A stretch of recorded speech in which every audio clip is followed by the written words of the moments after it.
Number গিয়ারের premium লাগাবো।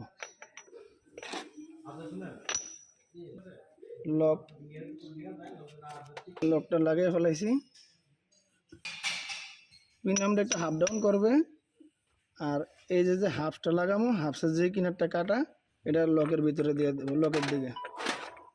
লকটা লাগাইছি, ফিটিং করছি।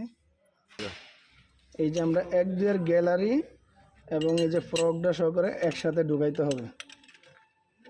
একসাথে এভাবে ঢুকাবো। এই জায়গায় আমার অয়েল ক্যাসার, এই যে এটা এদিক দিয়ে ঢুকে দেবো, তাহলে আমার ফ্রকটা পড়বে না নিচে। তারপরে আমরা 1 নাম্বার প্রিমিয়ামটা বসিয়ে দেব, 1 নাম্বার গিয়ারের।